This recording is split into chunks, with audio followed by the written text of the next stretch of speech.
Bem, voltando ao miticismo, eu disse que ia contar a pavorosa história do miticismo. É uma história engraçada, curiosa, uma história de um movimento bem curioso. Mas isso eu vou deixar para outro vídeo. Eu disse também que ia contar a vexaminosa história de Nazaré, da cidade de Nazaré, que vários miticistas afirmavam que Nazaré não existia. E isso também vai ficar para outro vídeo, né? Tem que fazer algumas considerações gerais.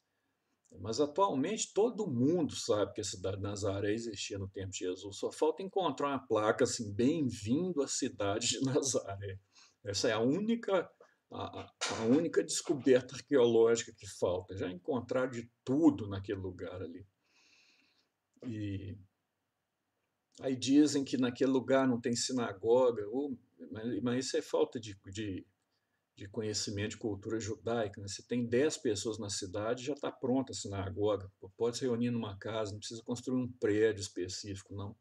E a reunião com aquelas 10 pessoas é chamada de sinagoga. Mas isso não vem ao caso, não. Depois eu conto a vexaminosa história da cidade. Aliás, a vergonhosa relação do miticismo com a cidade de Nazaré. Mas aqui eu queria fazer alguns esclarecimentos gerais antes de tocar nesses dois assuntos, sobre o vídeo que está no canal Teologia Reversa, porque eu comecei a falar sobre esse assunto específico, né? E o Antônio Miranda, que fez o vídeo, ele disse que é falso dizer que a ciência prova que Jesus existiu. Bem, eu acho essa frase muito estranha. A ciência prova. Primeiro, que a ciência não existe, né? A ciência é a metonímia. A gente pega a parte pelo todo, é o todo pela parte nesse caso, igual a gente fala o seguinte, né? O time marcou 2 gols. Um time de futebol marcou 2 gols. Não foi o time de futebol, foi um jogador do time de futebol que marcou 2 gols. Marcou um gol, tanto faz. Então, quando a gente fala a ciência, nunca não tem essa entidade, a ciência. Você tem cientistas que seguem métodos que são considerados métodos científicos e que são muito diferentes. Por exemplo, o método usado na química não é o mesmo método usado na psicologia, mas são considerados métodos científicos mesmo assim. E aí vem a pergunta: o que é que define um método científico? Isso não vem ao caso nesse vídeo, não. O que vem ao caso é que falar a ciência comprovou é uma frase estranha. Comprovou que Jesus existiu. Mas o que se pode dizer a respeito desse assunto é que quem estuda o assunto não tem a menor sombra de dúvida a respeito do assunto. É óbvio que existe uma personagem no século I, chamado Jesus, e que deu origem à série, né? Deu origem ao cristianismo. Isso não tem dúvida a respeito desse assunto. E, e eu posso afirmar isso com 100% de certeza? Assim, eu não sei, 100% é só Deus, né? Acho que eu posso afirmar isso com 99,99% de certeza. Jesus existiu e todo mundo que estuda esse assunto sabe disso. Mas fazendo alguns esclarecimentos. Falar que Jesus existiu é diferente de falar quem foi Jesus. Dizer que Jesus existiu não significa dizer que existiu um sujeito no século I idêntico a tudo aquilo que está escrito nos 4 evangelhos. É claro que não. Falar que Jesus é uma personagem da história do século I também não é falar que ele é a encarnação do Filho de Deus e coisas do gênero. Então, a questão aqui não é dizer quem foi Jesus, não. Uma questão miticista é falar sobre se Jesus existiu ou não. Os miticistas afirmam que ele não existiu. Com pouquíssimas exceções, por exemplo, o Richard Carrier, ele fala que ele acha, né, que Jesus não existiu, que tem uma grande probabilidade de Jesus não ter existido. Da mesma forma, o Price, o pesquisador inglês, esqueci o nome dele, o primeiro nome dele, também fala em probabilidades.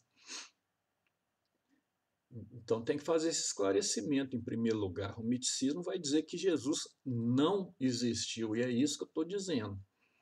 É isso que eu estou indo contra. Jesus existiu sim. Agora, quem foi o cara, aí é outra história. Mas há vários consensos em relação a, essa personagem. Primeiro, era um judeu,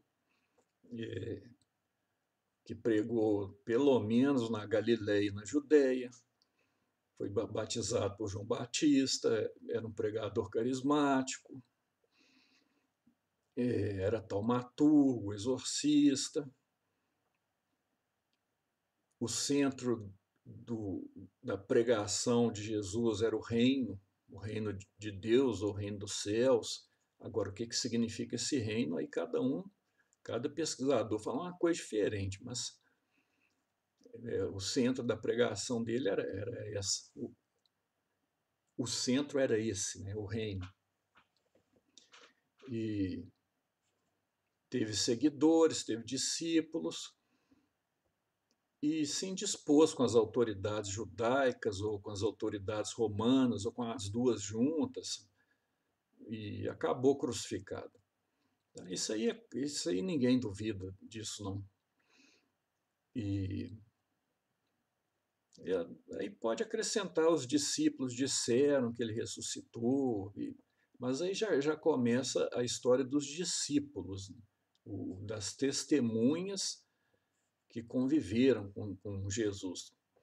E a ressurreição, não.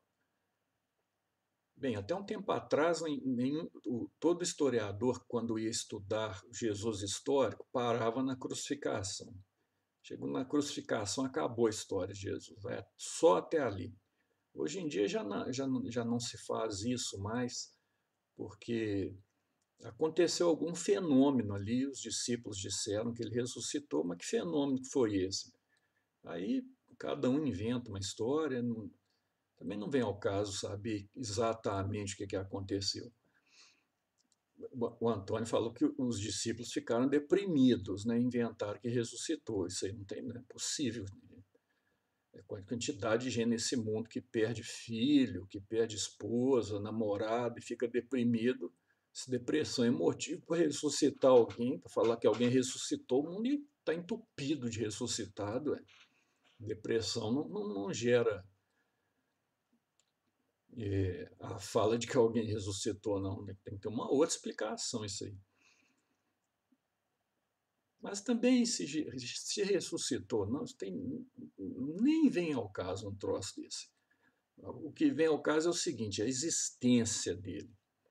Quem ele foi, nos seus pormenores, aí é outra história. Agora, que existiu com esses detalhes mais gerais que eu falei, não há dúvida a respeito desse assunto. E aí o Antônio comete alguns erros. Ele diz o seguinte, que quando se diz que nós podemos afirmar que Jesus existiu porque os estudiosos dessa área, os acadêmicos, dizem que ele existiu, isso é uma falácia de apelo à autoridade. Está errado, está totalmente errado. Existe o apelo à autoridade e existe a falácia do apelo à autoridade. São duas coisas bem diferentes. A falácia do apelo à autoridade é se eu dissesse o seguinte, fulano de tal é doutor em física e acredita em Jesus, logo Jesus existiu. Eu estou apelando para a autoridade do sujeito Só que o sujeito, ele é autoridade em física, não é autoridade em história. Ou então dizer, não sei quem ganhou o prêmio Nobel e ele acredita em Jesus, logo Jesus existiu. Ganhou o prêmio Nobel da Paz, né? Aí, de novo, é uma falácia de apelo à autoridade, que eu estou apelando para a autoridade de um sujeito que ganhou um prêmio Nobel da Paz. Isso não tem nada a ver com a história, então, com a pesquisa histórica.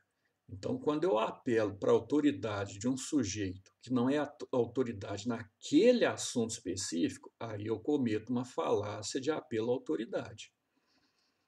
Agora, quando eu digo o sujeito é um historiador, tem 40 anos que está estudando esse assunto, e, e ele diz que e ele disse X a respeito desse assunto, isso aí é apelo à autoridade, não é uma falácia. Apelo à autoridade é um argumento totalmente legítimo. E na ciência, o que mais existe na ciência é apelo à autoridade. Apelo à autoridade acho que é o argumento mais usado na ciência. Olha essa pandemia, por exemplo, que aconteceu, que está acontecendo, né? Como que a gente sabe que é provocado por um vírus? Pela autoridade.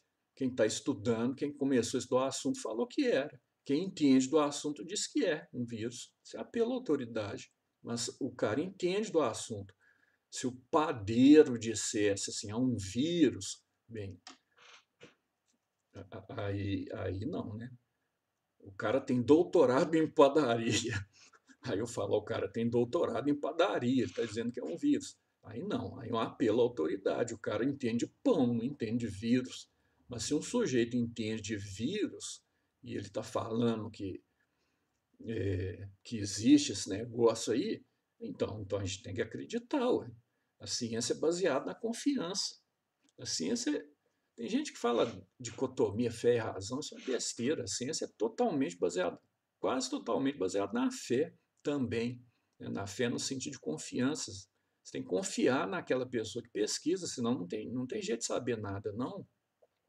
Não tem como um ser humano pesquisar todos os assuntos do mundo e ficar sabendo, isso não existe. O ser humano só consegue pesquisar um assunto por vez e morre tendo pesquisado 2, 3, 4 assuntos no máximo. O resto, ele confia nos outros cientistas, ele confia em quem tem autoridade para falar daquilo. No caso, um historiador que está 30, 40 anos estudando um assunto, ele tem autoridade para falar daquele assunto. Isso não é falácia de apelo à autoridade. Isso é argumento de autoridade e o argumento de autoridade é um argumento legítimo. Então, se eu digo que todos os grandes estudiosos da academia que estudam esse assunto há mais de 20 anos, há mais de 30 anos, pelo menos, todos eles dizem que Jesus existiu, isso não é falácia de apelo à autoridade, isso é um argumento legítimo. Inclusive, esse argumento serve para mostrar que Jesus existiu. Todo mundo que pesquisa diz que existiu. Todo mundo que pesquisa e que tem capacidade para pesquisar, todo historiador, toda pessoa que tem capacidade para isso. Né? Essa área do Jesus histórico ela é multidisciplinar, ela conta também com arqueologia, conhecimento de línguas antigas. Então, eu vou passar uma lista, um sujeito do canal pediu uma lista do nome, os nomes das grandes autoridades do assunto. Eu vou comentar o nome dessas pessoas, vocês vão ver, são pessoas que estudaram nas melhores universidades, fizeram pesquisa nos melhores centros de pesquisa do mundo, receberam prêmio até não aguentar mais nessa área de história, pesquisam o assunto há 30, 40, 50 anos, então eles sabem o que estão falando. Aí você vai ler um livro de um miticista, o cara é engenheiro, pesquisa o assunto há 10 anos, você vai dar razão para um cara desse? Ué? Então, assim, Não é falácia de apelo à autoridade. Aliás, esse argumento de autoridade, eu considero ele fortíssimo. Quem estuda o assunto, quem entende do assunto, sabe que essa personagem existiu no século I. Todos eles. Então acabou, gente. Se todos os que entendem do assunto, que tem essa, que tem 40 anos de estudo, que tem essa quantidade de estudo, mas não é estudo assim, ficar em casa lendo livro, não. O cara vai a campo, faz pesquisa em arqueologia. Você tem o Gesa Vermes, por exemplo, ele traduziu todos os escritos do Mar Morto para o inglês. Vendeu 500 milhões de cópias. Ele acha que ganhou dinheiro com isso, né? Será que ganhou?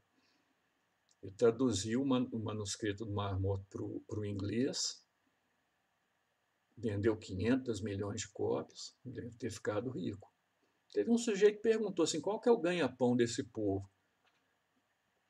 O mesmo sujeito que perguntou, está aí nos comentários de algum vídeo, ele perguntou assim, quem que é esse povo que entende do assunto e qual que é o ganha-pão deles? Bem, aqui está o Gesa Vermes, ele entende do assunto, e se ele traduzir um livro que vendeu mais de 500 milhões de cópias, eu acho que o ganha-pão dele, em parte, foi desse livro, né? Pelo menos considerado um dos maiores estudiosos do século XX sobre o Jesus histórico. Um outro foi o Davi Flusser. O Davi Flusser, o Gesa Vermes e o Davi Flusser foram os primeiros, estavam entre os primeiros pesquisadores dos manuscritos do Mar Morto. E o Davi Flusser, foi ele que reuniu todos os escritos rabínicos do mundo antigo. Ele ganhou um prêmio por causa disso. Bem, o ganha-pão dele, não sei qual que era não, mas ele era arqueólogo, tinha um conhecimento imenso de línguas antigas, ele deu aula na universidade, trabalhou em pesquisa arqueológica, ganhava dinheiro com isso. Mas eu descobri um fato interessante, o Davi Flusser é primo do Wilhelm Flusser. Wilhelm Flusser é um filósofo que nasceu na Tchecoslováquia, atualmente República Tcheca, né? Mas ele, na época da Tchecoslováquia, ele nasceu, foi perseguido pelos nazistas, fugiu, o Wilhelm Flusser, fugiu e veio parar aqui no Brasil. E aqui no Brasil ele escreveu livros importantíssimos de filosofia. Ele escreveu um livro que me influenciou bastante, chamado Língua e Realidade. Escreveu em português, um sujeito tão genial que ele escrevia em português, depois ele reescrevia em inglês, depois reescrevia em alemão, depois reescrevia em francês. Então, todos os livros dele estão traduzidos para essas 4 línguas. Traduzidos não, né? Ele mesmo reescreveu os livros dele nessas 4 línguas. Mas aqui no Brasil ninguém deu atenção para o cara, ninguém deu atenção para o cara. Aí ele foi para a Europa, hoje na Europa tem Instituto Wilhelm Flusser para tudo enquanto é lado, tudo enquanto é canto tem Instituto Wilhelm Flusser.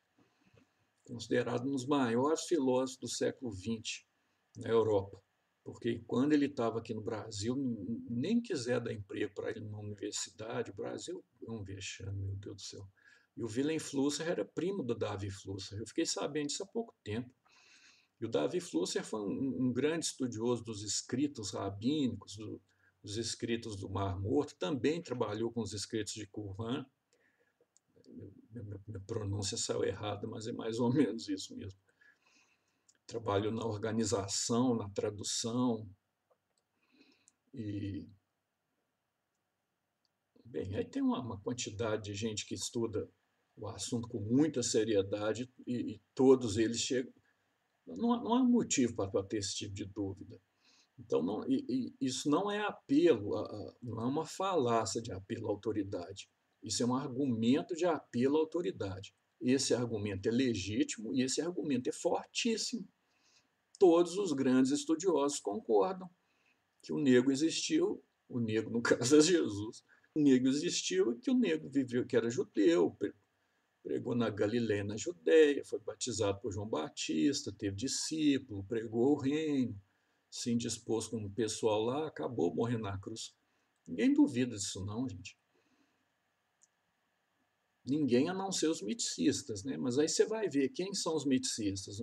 Um é engenheiro, o outro é advogado, o outro é poeta, o outro é padeiro. Tem um padeiro também na história. No século XIX teve um padeiro que escreveu um livro lá provando que Jesus não existiu. Eu vou pegar o nome dele e mostrar aqui. E, e isso pode ser chamado de negacionismo. Né? Você está negando a ciência. Aliás, negacionismo não, negacionismo significa outra coisa. A pessoa está negando a ciência. Os cientistas que estudam um assunto afirmam uma coisa e um pesquisador que é engenheiro que afirma outra, está negando a ciência.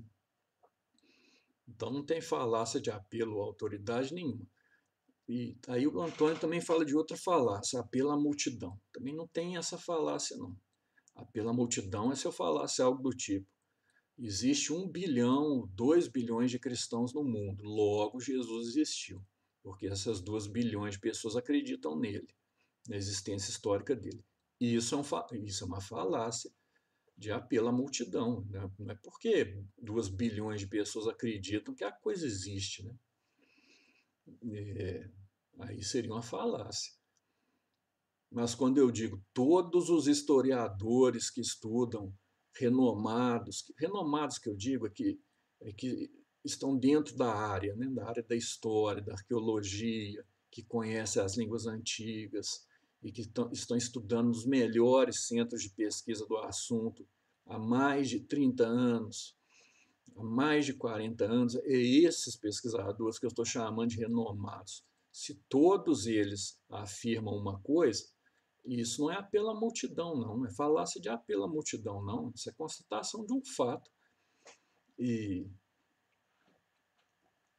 seria uma falácia dizer, por eles dizerem que Jesus existiu, então Jesus existiu mesmo? É uma falácia dizer isso? É claro que não. Porque eles não dizem assim, eu acredito que ele existiu, não é isso não. Eles sabem que existiu, tem prova a rodo de não aguentar mais. Né? Então também não é apelo à multidão, não. Não tem falácia nenhuma nisso. E aí tem uma terceira falácia que ele falou, envenenamento do poço. Quer dizer assim, os miticistas são teóricos da conspiração.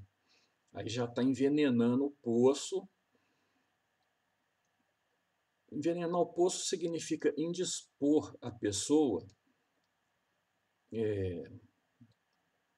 fazer com que elas desconfiem dos miticistas e não se aproximem deles, ou se aproximem dos miticistas com preconceitos. Né? Então, falar que os miticistas são teóricos da conspiração seria contaminar o poço, né? A falácia de contaminação do poço. Bem, essa aí pode até ser.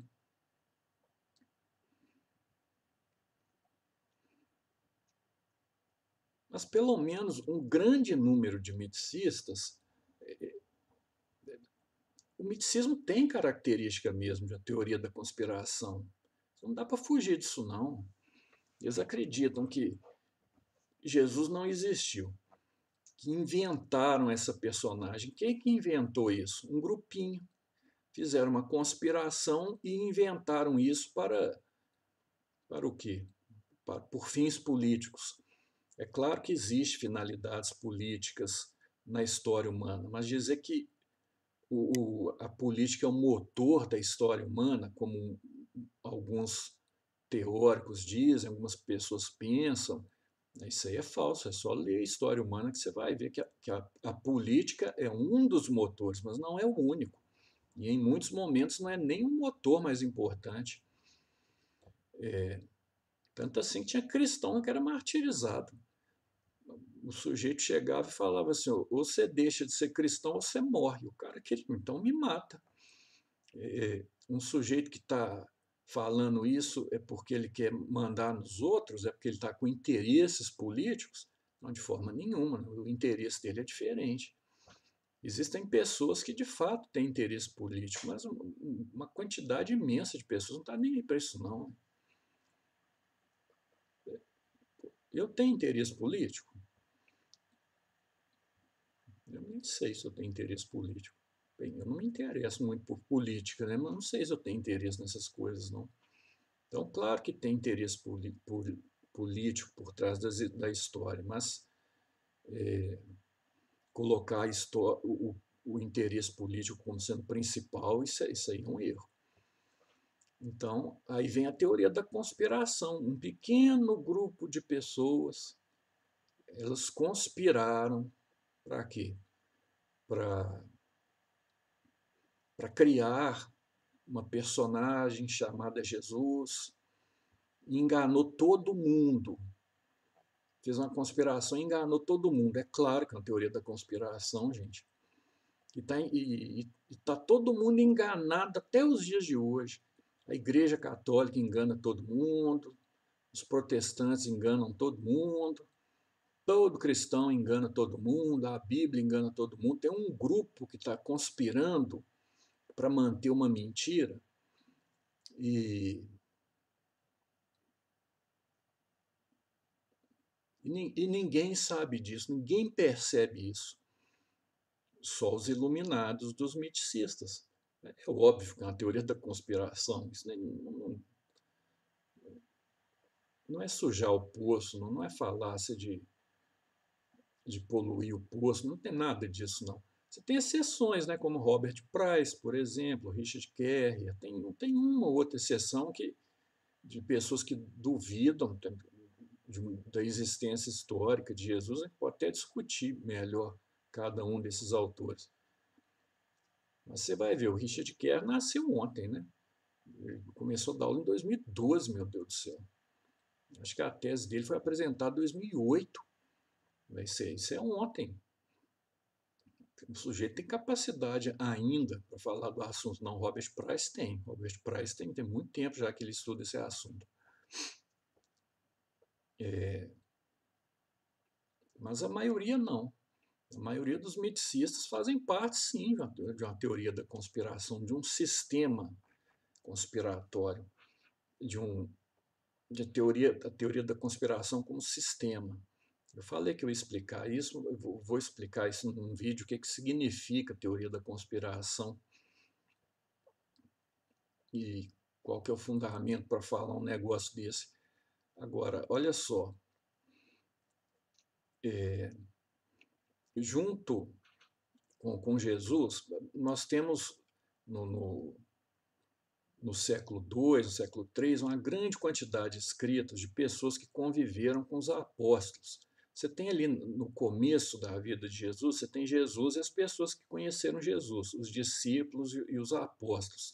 Isso não era pouca gente, não, era muita gente. E esse pessoal conviveu com pessoas que não conviveram com Jesus, mas conviveram com os apóstolos. Essas pessoas dessa segunda geração de cristãos são chamados de padres apostólicos. Um exemplo é Santo Inácio, da Antioquia. É um padre apostólico. Ele conheceu Jesus quando era criança e eu vou falar uma curiosidade aqui. Uma vez eu vi um vídeo, o sujeito perguntando: Jesus era carpinteiro e vivia em Nazaré, mas Nazaré era um lugar cheio de pedra. Então, o que Jesus fazia? O que um carpinteiro fazia em Nazaré? É uma pergunta interessante, né? Mas tem um pai da igreja, se não me engano, foi o Orígenes, no século II, que ele escreve um texto, não sei se foi o Orígenes, não, tem quase, mas eu acho que foi. Orígenes escreve um texto dizendo assim: como todo mundo sabe, Jesus consertava arados, era o trabalho dele. Nazaré era um lugar cheio de pedra, gente, para plantar. Descobriram uma fazenda há pouco tempo, né, uma pequena fazenda na cidade de Nazaré, da época de Cristo. mas como uma cidade muito pedregosa, uma cidade cheia de pedra, fica difícil de arar o terreno. Então o arado quebra o tempo todo.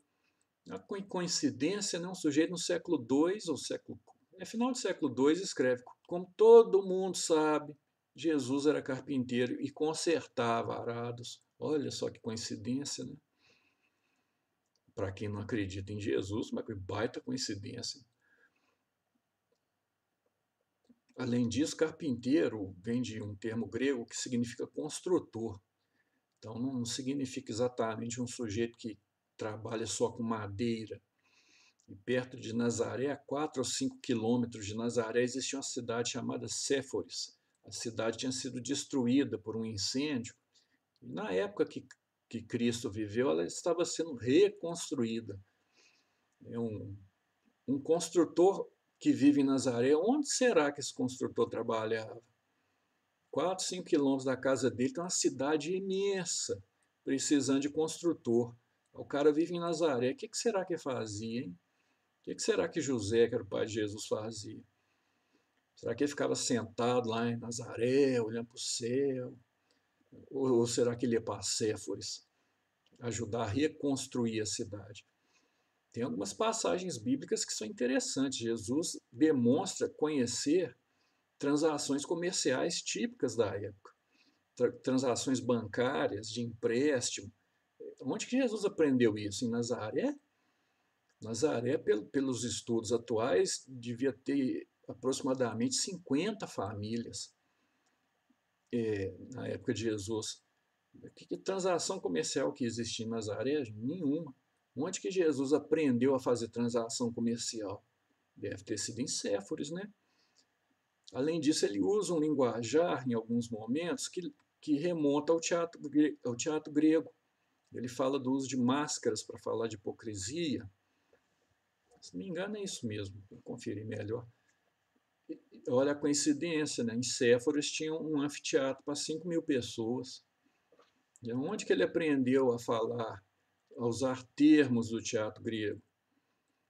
Para quem vivia em Nazaré, tranquilo, você anda 5 quilômetros, você tem um teatro na sua.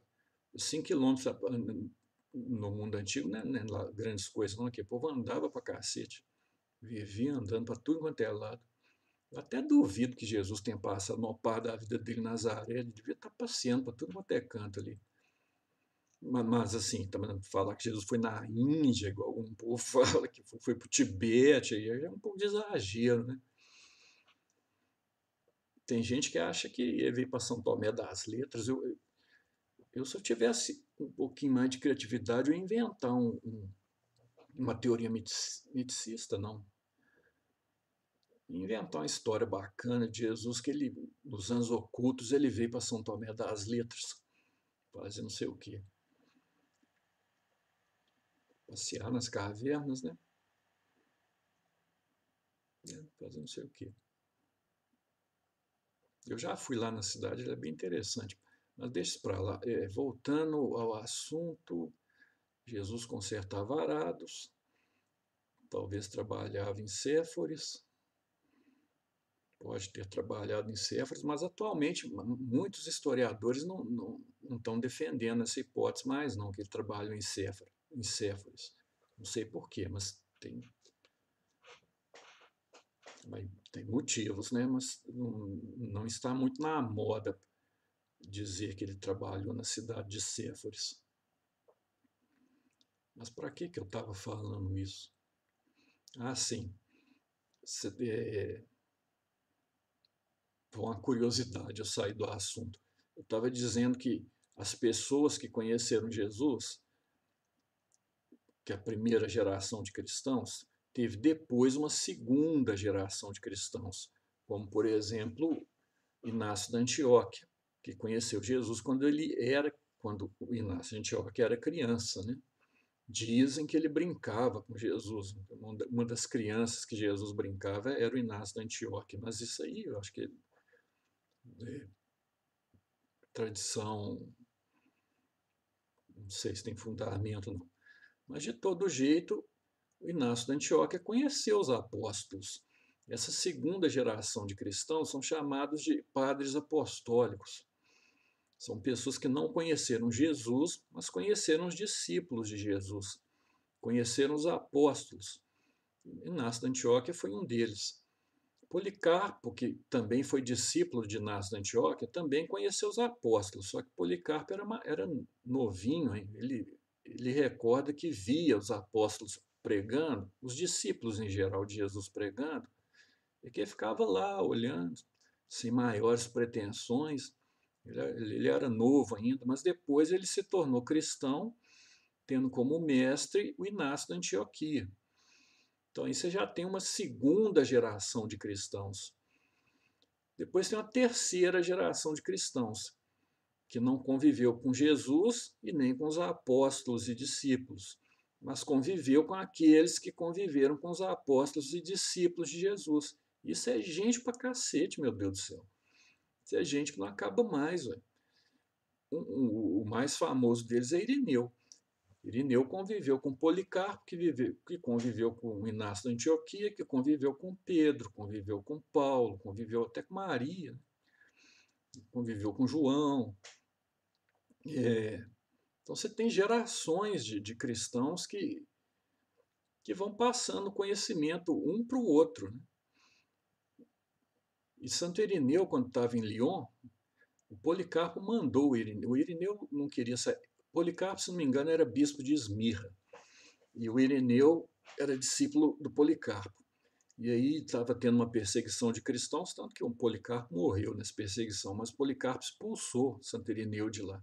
O Irineu queria ficar lá com ele, mas ele disse, não, você ficar aqui você vai morrer, você vai para outro lugar.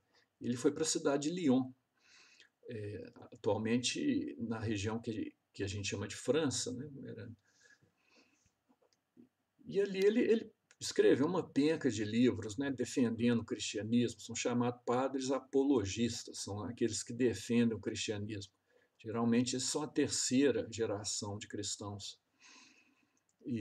Mas ele teve uma dúvida em relação ao cânone sagrado, né, e foi consultar. Ele foi em Roma consultar Clemente, o Papa Clemente.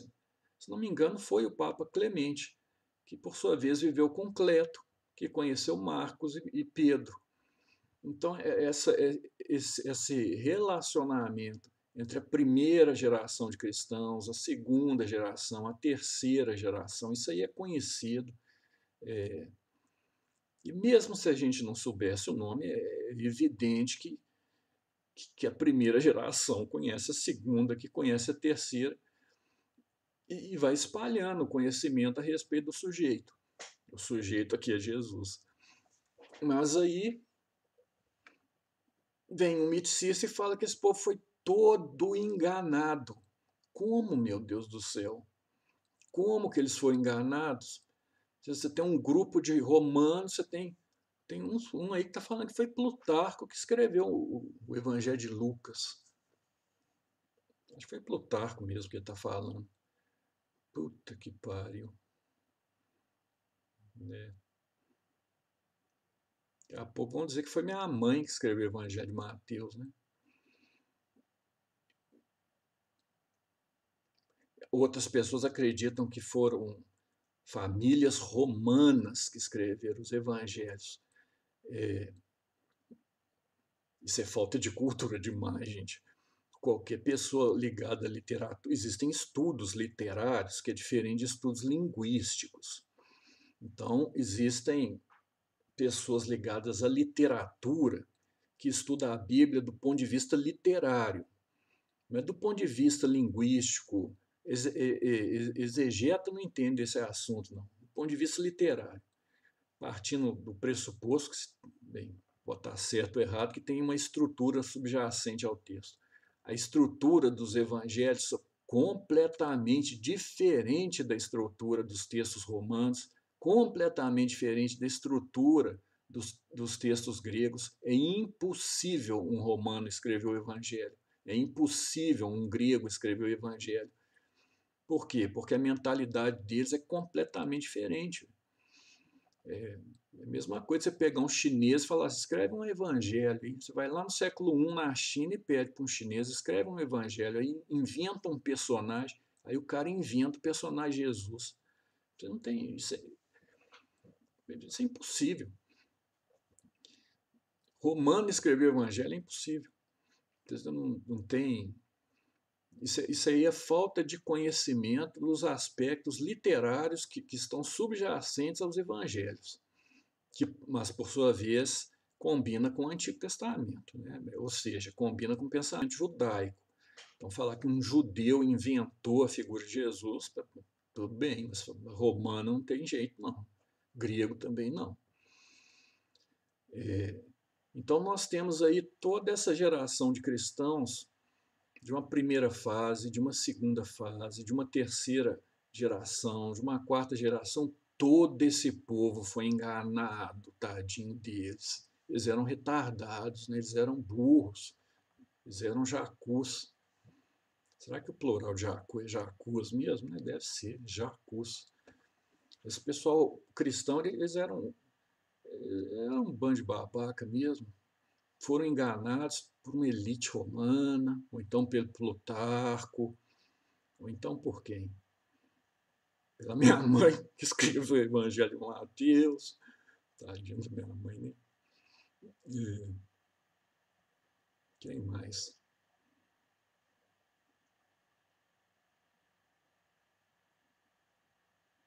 Ou então a tese de que era um personagem divino e que, com o passar do tempo, ele foi transformado em personagem de carne e osso, mas o passar do tempo é 100 anos.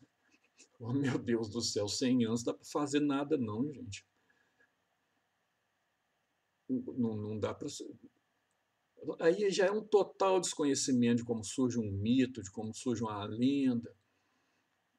Agora, olha só, engenharia social surgiu só no século XX. Engenharia social no século XX e XXI está muito avançado, mas convencer uma população de uma coisa é dificílimo. Isso é muito difícil. O Lula, por exemplo.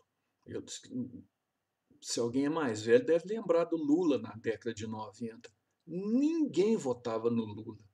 Você falava assim, você perguntava se alguém ia votar no Lula, a pessoa tinha até náusea, fazia vômito, falava, Deus me livre votar naquele troço. Tiveram que fazer toda uma campanha de marketing muito bem feita para transformar o Lula num candidato viável. Durante 10 anos fizeram essa campanha e deu certo, né? Acabaram que votaram nele em 2002. É, mas marketing é engenharia social. Então, marketing é dificílimo de ser feito. Você fazer marketing para um produto vender é muito difícil. Tem gente que entra no marketing e dança, não consegue vender o produto, não faz o marketing direito. Olha a quantidade de candidatos. A Aécio Neves, por exemplo, quando competiu com a Dilma, teve uma campanha de marketing bilionária, milionária pelo menos, para fazer o marketing do Aécio Neves, e não deu certo. Convencer uma população a usar a engenharia social com sucesso é muito difícil. Convencer uma população de comprar um produto é muito difícil. Isso é muito difícil no século XXI. Engenharia social foi criada no século XX. Agora tem um povo que chega e fala que não, que no século II uma elite romana já dominava toda a técnica de engenharia social e convenceu todo mundo de que um neguinho que nunca existiu, existiu. E é óbvio que é teoria da conspiração mesmo. Isso não é poluir o poço, não. Você tem uma elite conspirando para enganar a multidão, para enganar o mundo. Hoje em dia, você tem as igrejas, tem sei lá quem, o Vaticano está conspirando junto com a cúpula da igreja luterana para enganar a humanidade. Claro que isso é conspiração. E, ao mesmo tempo, usando uma engenharia comportamental que, bem, atualmente pode até usar, né? Mas no passado, uma elite romana usou uma engenharia comportamental para enganar milhares de pessoas com maior sucesso. Isso não é poluir poço, não, gente. Esse pensamento é esquisito mesmo. Esse pensamento é muito estranho. Outra coisa, Jesus, eu vi também uma pessoa dizendo assim, não, Jesus é um mito. Está na cara que é um mito, os escritos são muito antigos, são do século II. Oh, meu Deus do céu, do século II. Esse povo não tem a menor ideia do que a memória humana é capaz de fazer. Esse vídeo está ficando grande, né?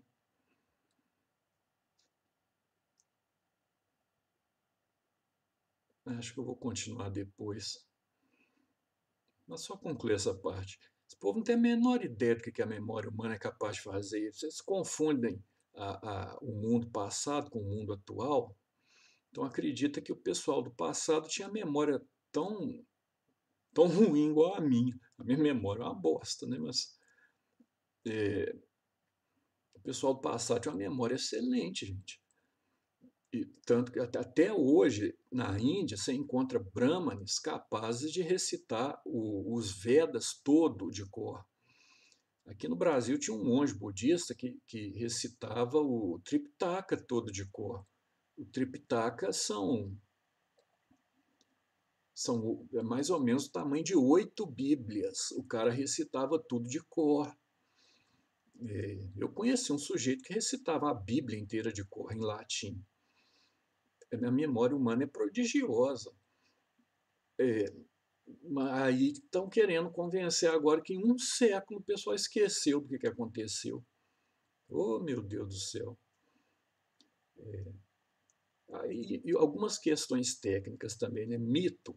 Mito significa é uma construção fantasiosa, é uma teofania natural. Depois eu explico melhor o que é isso. Uma teofania natural que conta com a imaginação humana para construir uma história fantasiosa, mas nem por isso irreal.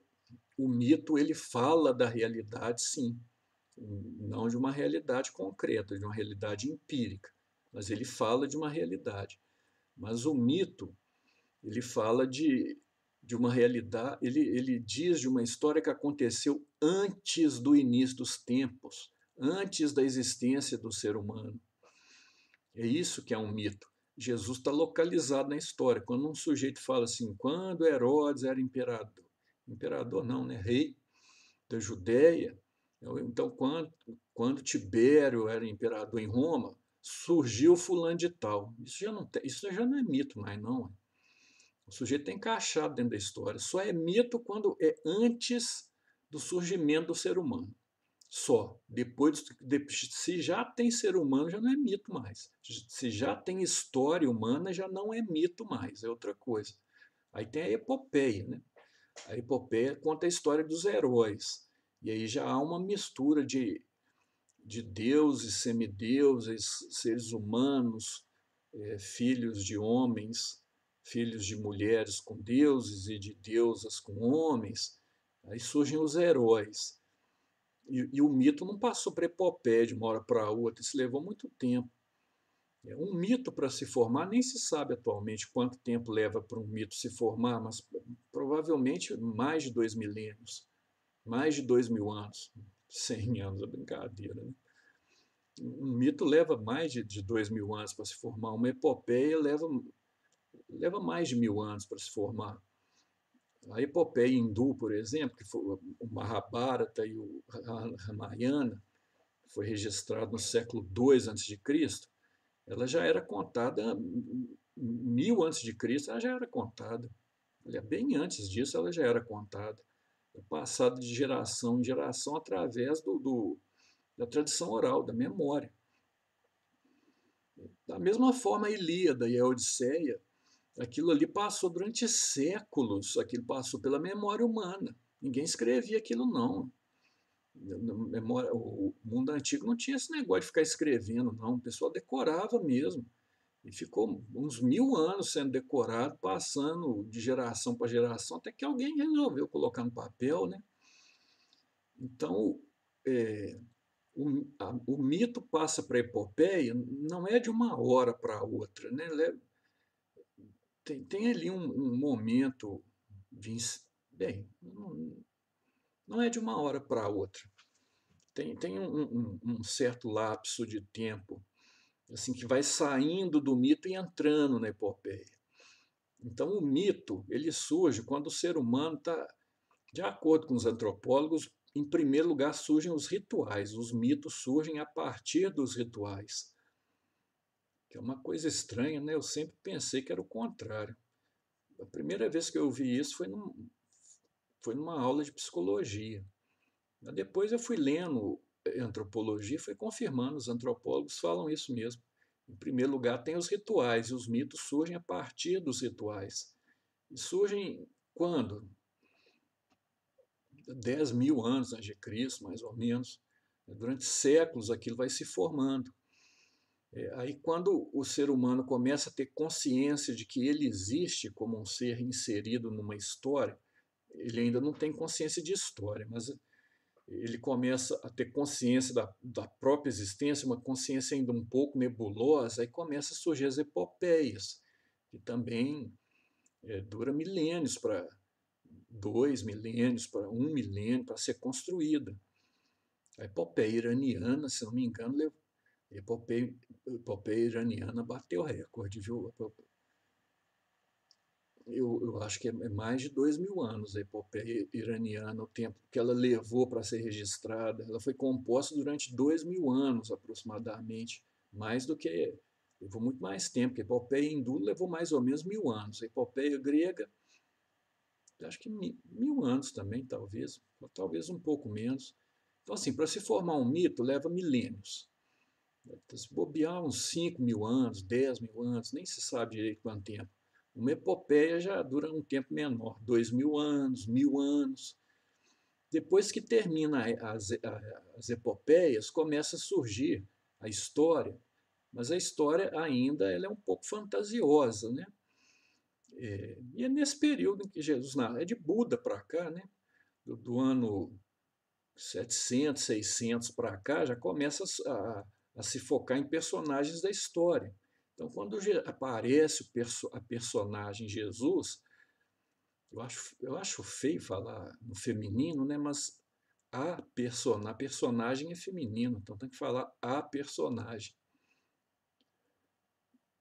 Mas é feio. Falar o personagem fica mais bonitinho. Mas quando surge o personagem Jesus, a personagem Jesus, você vê que Lucas, mesmo se ele cometeu algum erro, ele já começa assim, quando Tibério era rei, quando Herodes mandava em tal lugar, apareceu um cara chamado Jesus. Isso aí já desqualifica por completo a história para se transformar, para dizer que ela é um mito, para dizer que ela é uma epopeia, por completo. Isso aí já.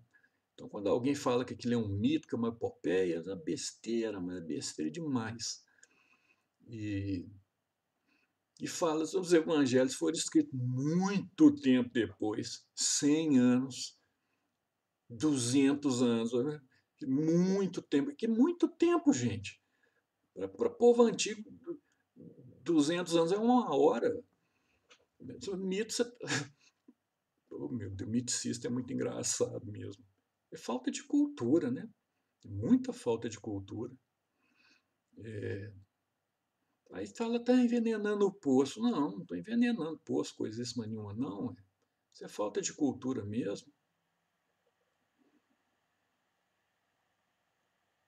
Achar que 100 anos, 200 anos é muito tempo. Num período antigo é muito tempo. Oh, meu Deus. Oh, ignorância. Com todo respeito aos miticistas, mas tem miticista. É, é, tem exceções. Eu falo das exceções depois, mas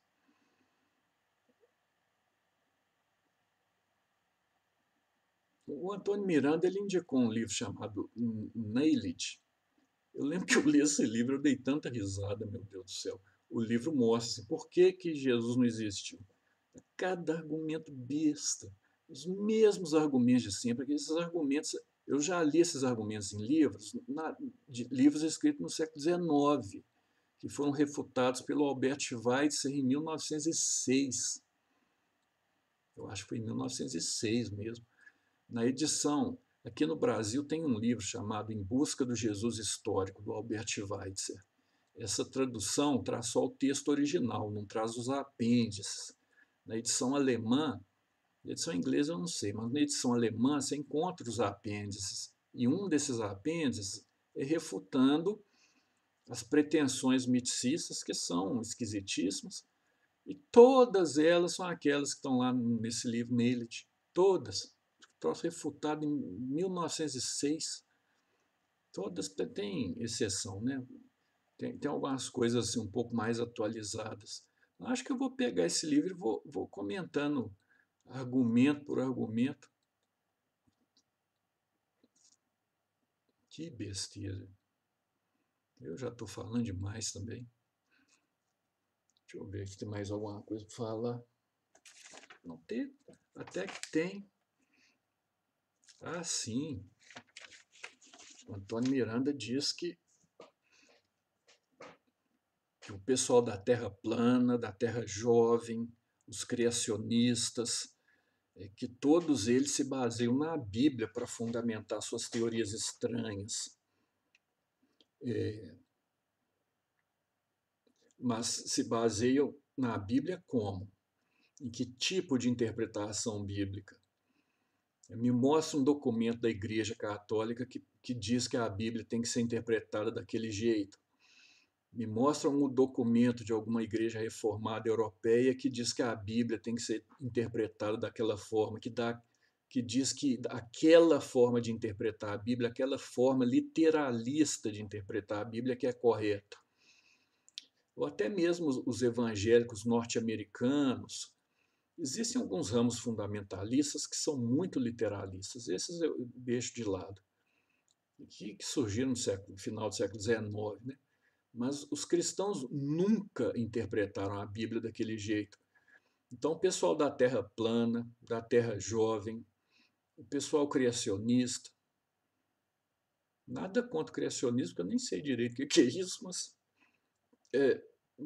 pelo que eu ouvi dizer, tem criacionista acredita assim, que o mundo de fato foi criado em 6 dias de 24 horas. Né? E Deus descansou no 7º dia também durante 24 horas, provavelmente deitado numa rede, tomando água de coco. Não sei exatamente o que é isso. Mas quem que faz essa interpretação literal da Bíblia, gente?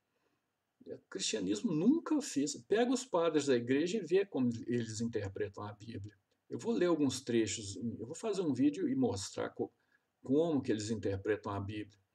E vocês vão ver se tem alguma literalidade naquilo. Sabe quem interpreta a Bíblia de forma literal? Os ateus. Vai em canal de ateu e vê como eles interpretam a Bíblia. Igualzinho o pessoal da Terra plana, igualzinho o pessoal da Terra jovem, igualzinho esses criacionistas, da mesma forma, idêntico. Só que o ateu não acredita, interpreta de forma literalista e não acredita. E esse povo da Terra plana interpreta de forma racionalista e acredita. A diferença é essa, os dois interpretam do mesmo jeito. Então não venham. Que aí o Antônio Miranda quis, de certa forma, associar a Bíblia a esse tipo de pessoas, né, que estão ligados com terra plana, terra jovem, etc. Mas não, não. Essas pessoas interpretam a Bíblia da mesma forma que esses ateus da internet interpretam a Bíblia. Tem vários tipos de ateus, né? Essa interpretação literalista da Bíblia, que só surge no cristianismo no século XIX, esse pessoal, bem, pelo Antônio Miranda, que diz que esse pessoal estão se baseando na Bíblia interpretada literalmente. Pelos vídeos que eu vi na internet também eu tive essa impressão, que o pessoal da Terra plana, da Terra jovem, da Terra, sei lá, quadrada, da Terra quadrada não existe não, esse pessoal interpreta a Bíblia de uma forma literal, igualzinho os ateus, totalmente diferente da interpretação católica, totalmente diferente da interpretação evangélica europeia, totalmente diferente de grande parte da interpretação cristã de língua inglesa. Então fica aí, isso aí para pensar um pouco.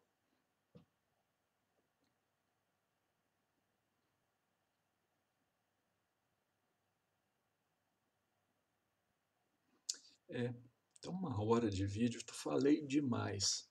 Eu vou deixar para... Se eu tiver mais alguma coisa para comentar, eu comento depois. E depois eu vou responder algumas perguntas que colocaram para mim no, no canal. Depois eu vou contar a tenebrosa história dos criacionistas e o vexame da cidade de Nazaré.